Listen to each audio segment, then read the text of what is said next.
okay? No, but apologies. It's been kind of a crazy day. No, How's it me. going for you today? Yeah, I'm just like reeling from yesterday. I didn't call you back because we got the mammograms in, and they have this strange way of rating tumors. They have it's called BIRADS, breast imagery, and the top number is the number 6, and they gave me a number 5. So that's like I have a 95% chance that it's malignant. So they called me already from they called me already from the hospital, and they got me an appointment for the biopsy on Tuesday. So that's over in Contra Costa, where all my insurance, and that's where we were living before my husband died. So I'm so sorry. yeah, it's kind of well, I knew it was there and everything. And my aunt died of breast cancer, maternal aunt, so I knew it was like 50% higher chance. So it comes. I'm so sorry. It sounds like you're dealing with a lot right now. Yeah, a bit, a bit. Yeah, it's been a trip. It has. It's been a really hard 9 months since he died. Yeah, it's been pretty hard. But being in my home, my RV is like, it's like the only stabilizing force, and I lived in the car I was at my daughter's 3 months, and her landlord went to evict her because I was there so long. And that was up in the mountains, and in a rural area during a pandemic, you wouldn't think that would happen. So I went with my tent. I went with a tent and my SUV to campgrounds, and then my SUV sprang a leak, and I came here to San Francisco. I lived here 17 years before, so I have, I know people and so forth. So I got the SUV fixed, and then, the snow came, and, up there in the mountains where my daughter was with the the RV, and getting it back. Like, I was 4 months living in the car, the SUV, and some of that was in campgrounds, but mostly not, and when I got the RV back, the difference between, like, it was like going back to being a human being. It was remarkable. Like, just... Yeah, it's like really been, like, it's been like, like... All right, well, let me just put it this way. I've known all along how sick I was. Like, I didn't need, like, the paperwork is mostly for other people and so forth, but even I'm a little surprised at how aggressive it is. But, like, being in a pandemic and not able to get anything but my RV, and shelter in place and be, like, well, there's nothing else for me to do, like, there's no, like, alternative that's even, like, like, and we're talking not like my physical health but my mental and emotional health is like it's like almost having my husband back, being in our home, so, like, I have to hold on to it, in other words, I understand. That's why I was calling, because I think that last time we spoke to you, you were in your RV, and I know that you were over the Pacific Highway, right? Right. Are you, so where, it sounds like you've been a couple places during COVID. Last time we talked to you, I think it was back in December, January, I don't recall. It was back month, but you're still in the RV. And so are you still there, or have you moved on since then? No, I'm still here at the same place. I had some donations, and I raised about $700, and I gave it all to a mechanic who ended up doing nothing on the RV. He would come late at night, and I was already sick, so I wasn't going outside, obviously. And so I thought he was working, but when it came time to, like, go to Smog and do things, it was obvious he'd done nothing on the RV, so can't find him. And I have 2 homeless people, basically, that live in the encampment where I was before, that are helping me, and we're just to the point now where we're about maybe two things off of having it. We've got tires on it now, and done some of the stuff. We're working on the brakes right now, and the brake lights. So, and once we have those, then I'll be able to get smogged and get my tags. And once I have that, then I can move into an like a campground, like a like an RV park or a campground situation, which is my goal. Right. Yeah, I remember the last time, I think that our problem solver specialist told Katrina that you have an RV pass for camping grounds, and that there was some question about if you were able to get in because of the your RV's a little bit older model. Is that correct? Right, that's always an issue, and the thing with the Thousand Trails campground membership is they don't judge you for, like, they don't prohibit you from bringing, like, if you call any RV park, you can just call just pick up go on Google, and they'll tell you 95% of them will tell you that the RV has to be 10 years or newer. But the thing that's unique about Thousand Trails is you pay a monthly membership, and then you have a choice of about 7 campgrounds in the Sacramento Valley, 1 up in Russian River, 2 in the foothills, and a couple of others, like 1 in Hollister. And then you camp for a maximum of 21 days, and they have electric and water hookups. They have trailers with hot showers in them and bathrooms. Laundry mats. They have security that rides around in little golf carts and that type of stuff. Fenced and gated. The whole properties are all gated. And the main thing is, of course, like I said, that they accept older RVs. They don't. You just have to look good. You don't have to be. Because a lot of people are in vintage things and like all kind of crazy. It's a big community. Right. You know what I'm saying? Yeah. So. Yeah, I mean that's like the new thing, right? Is to have the old what do you call it, streamline model. Yeah, all that RVs. stuff. Right, yeah. right. We lived in a school bus for 10 years, so we know all about the alternatives of So the RV we have now, when we got the RV, when my husband got his Social Security, he asked me if I wanted another school bus, and I was like, no, I want the most conservative, middle of the class looking thing I can afford. I want to fit in. So it's older and it has some issues now. A piece of it broke off in this like it was in the first ice storm in December, and a small panel of it broke off, and I have the stuff that I'm going to repair it with this weekend. So, but other than that, it looks in pretty good shape. People like, it's not like an eyesore, but it is older. That's that's the problem of getting into. Otherwise, I'd go somewhere and just be in a campground like Clear Lake or somewhere. I'm just not. It's just one of those idiosyncrasies of the lifestyle. Right. Well, it sounds like you have definitely a solid plan to once you get up and running. So just to clarify, the campground do you still need the pass to go to for the campground you were speaking of that will allow you in for 21 days, or is that something that you still need to get? Yeah, no, that's like later on. There's a deposit you put down, a $700 deposit to get into that level. Like right now, the plan I have is 4 days, and I pay $54 a month for it. And the next size plan requires the $690 deposit, and then I'll pay $145 a month to get 21 days at a time.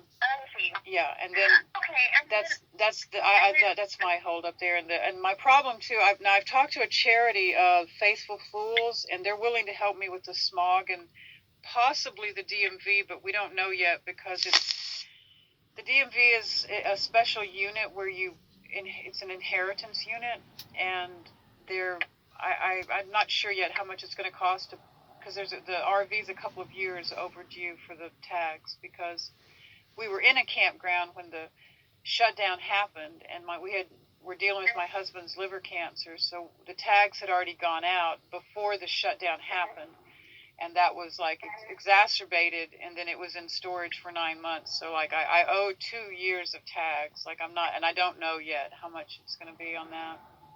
I've sent in his death certificate and all the paperwork, and I'm waiting on that. So that's that issue too. Plus the tickets. I'm sorry. I'm just now that I'm talking about it, I feel a little overwhelmed. So I've sent in an appeal. Oh, no, take your time.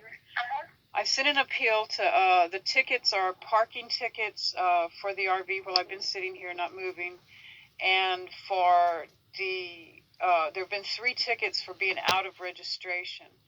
And so they told me they couldn't give me a payment plan because I wasn't the registered owner of the vehicle. So in other words, there's probably about $2,000 worth of tickets now, and I've appealed it now. 2 weeks ago maybe, I sent in an appeal to SFMTA, the parking people, and to try to just put me in a plan. I'll pay it forever, but let me get my registration because I can't get into the off the streets. In other words, so I wasn't, I did that.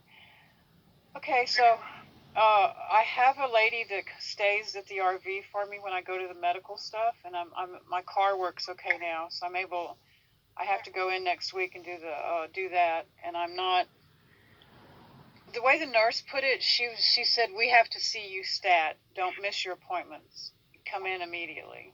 They're very, and they were talking in the beginning 3 weeks until I got the biopsy, and now it's happening Tuesday. So, and I'm not really sure how I feel about it.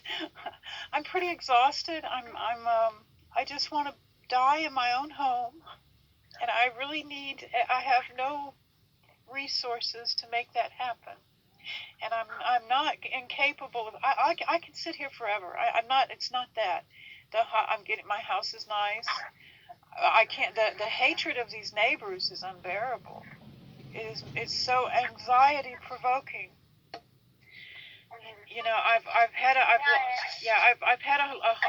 I've had our school bus home was towed and taken by the city in 2006. So I have terrible PTSD for this situation, and that's why I went to court. I just thought that was the best solution, was to go to court and make other eyeballs look at this. This is not, I'm not coming into the shelter system to die. I'm not. I don't have anywhere else. My kids all live in roommate situations. I am not going to go die on their doorsteps. I'm not coming into the shelter system. It's completely unfair that people in vehicles aren't treated like other people and given resources, because we're easier to fix than anyone else. I mean, we are. We're just easier. We're already halfway there in our own independent ways.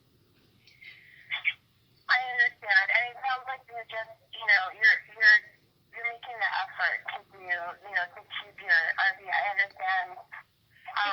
I don't even know if I can. I mean, I'm so they could take it at any time. They could just dump me out of it. I can't even explain the conversations I've had with cops. I've literally had to say to cops, I will turn on the propane bottle and I will blow this thing up with me in it before I'll let you take me out of it and make me die in a shelter. I won't. My dignity won't let me do it. It's completely a human rights. I understand. That's why I'm calling, is to really hear from you. I am not suicidal. I take vitamins every day, and my fast, this thing I call a hunger strike. I got signs on the side of my RV with the laws, intimidation of occupancy and hunger strike. But my fast is a religious thing. It's between me and God to give me sustenance to, I eat a small amount of protein. I'm taking a good amount of liquid. I am not suicidal. I am not. I have health issues, and I don't want my children to see me die in that situation, and for them to have to live with what I had to go through with the FEMA death camp my husband died in Sacramento. It was horrific. There was no care. There were spiders everywhere. The food they brought was... Our RV just had a breakdown, and they swooshed us up like Nazis and put us in the project room key. And then when the money ran out, they'd take all the money in Sacramento County and put it to the sheriff's department instead of putting it to public health.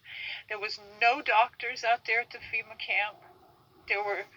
We were locked in. he got dementia at the end, and I couldn't go and get toilet paper for just toilet paper, and I mean it left such a scar on me. I am not doing that to my children. I am not. I can't move from here. I have brake issues. I have no one helping me except some people that aren't surviving. These people that are helping me are barely able to live. I'm better off than they are. I mean, yet they're helping me, and I have no. Oh, I'm sorry. I'm not No, had a. no, I totally understand. You're going through a lot right now. I'm definitely hearing that from you, and that's why I was calling to see what is exactly going to get you into your campground. It sounds like there's a few things. So one, the mechanical, two, the registration, and then three, the repairs. And the upgrade is the simple part. The upgrade to your parking pass is the simple part. Yeah. It's what is it going to take to get you into the camp and up and running and out of your place. Right. So when we're talking about the registration, so I hear that it's in your husband's name still. Right. When is there a what is the probability for them to transfer, or it means paying off those tickets in order to have the registration transferred? I'm not sure the tickets have caught up that far yet. I'm like, I don't know. I don't think the tickets have been tagged onto the registration yet. And as far like it'll be an automatic transfer to me because we're legally married, and I sent in our marriage certificate and his death certificate and IDs and all that stuff. So there's no question that they're going to transfer it over. It's just I don't, and there's no other old tickets or anything. It's just the current stuff that I'm sitting with right now. That I've collected in San Francisco. I mean, so it shouldn't be more than $600 or $700 on just the 2 back years, but I don't know the penalties. Like I've got no clue how much penalties run on this kind of stuff because I've never been in this like a past due situation before. And like I have my car, but I'm not even worried about the car part. Like I can like my car can like as soon as I get the word on it, it's like it's not past due. It's only 200. Well, it's like 6 months past due, but not tremendously. So I think what we should probably start with is one, figuring out what is it that you owe for the back registration. Okay, you said it's about 2 years behind, right? Right. I think finding out first what it is that how much that is, because that's going to prohibit you. If it's not registered, you can't get into the campground. Is that right? Exactly. That's my big holdup. Okay. Yeah. Okay. Is there a possibility for you to? I know you're dealing with a lot right now, just with your recent health concerns. I don't want to put an additional thing on your plate, but I do want to be able to help in any way. And I think first would be finding out exactly what is owed to get you caught up. Okay. And then tomorrow, figure the next part out.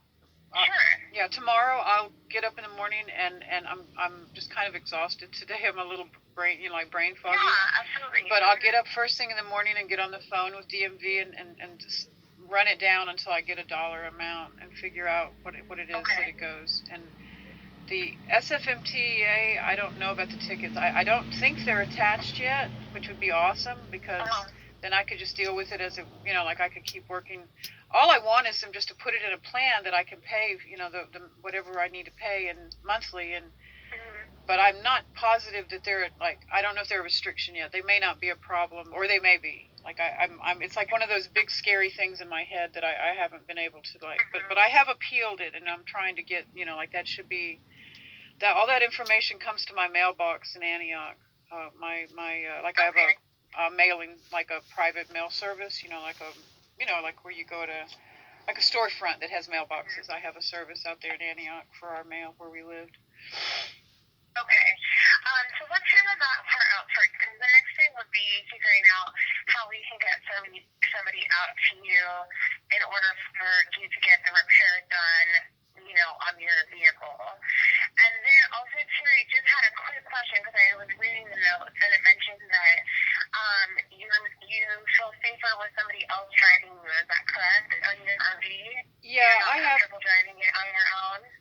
I have a lady now who can drive it for me. She's a good driver and has a license and everything. And once we transfer the like, I'm thinking she may end up being like my healthcare worker as I face whatever the next like I'm not going to go into hospice. Like I just want to be in my RV in a campground.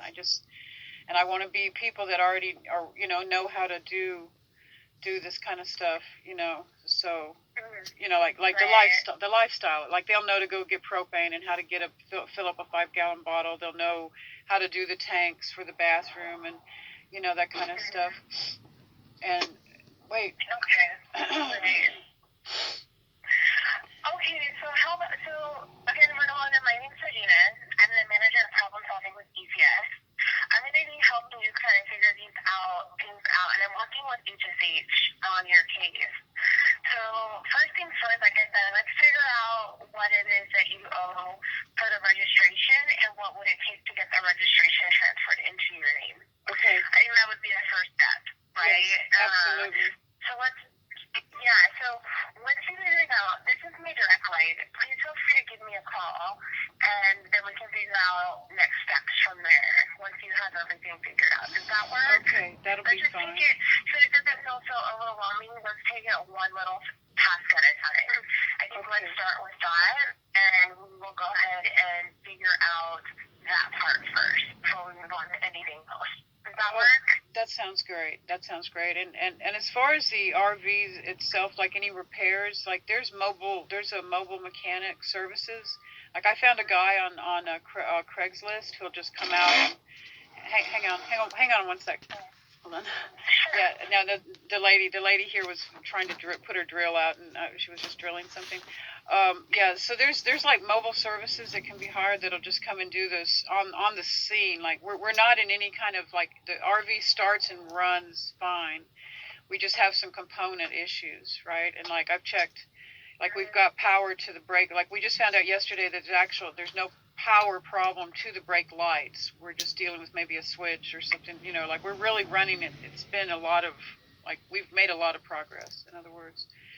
Oh, that's great. Okay. Yeah. So you kind of have some little nuances that, to fix before you get on the road. Is that right? Yeah, and it's once we get out to the driving part, like this lady that's with me now, that's helping me. I feel like and I can drive too. I'm a licensed driver. I'm just not used to driving it. Once it's out of the city, I'll be able, between either her coming every 3 weeks and like me picking up her on a BART somewhere, and driving the RV in the car, moving it around. The goal is I learn how to do this. Like, I don't know how that's going to go with the medical stuff or that other, but at least I feel like I have, my lifestyle back. I don't feel like trapped in the city. So that's what I'm trying to get at. It's not. Yeah. Okay, well, let's do that. So let's get you, and I don't want to rush you if you're not up to it tomorrow, but I definitely want to hear from you about the registration and stuff. Definitely, I know. I will get on it. Help get that. Yeah, I've just been putting it off because I knew I couldn't afford it, and it was just so depressing to me that I just kept putting it off until after I could get the repairs done. It was, like I could only like think about so far ahead, so many steps ahead, Right. Okay, sounds good. Let's do that, and then as soon as you get that information, give me a call back. I will. Thank you very much for your time. I no really. problem. Thanks so much, Ramona. Okay, alrighty. Thank you. All right. Talk to you soon. All right. Bye-bye. Bye-bye.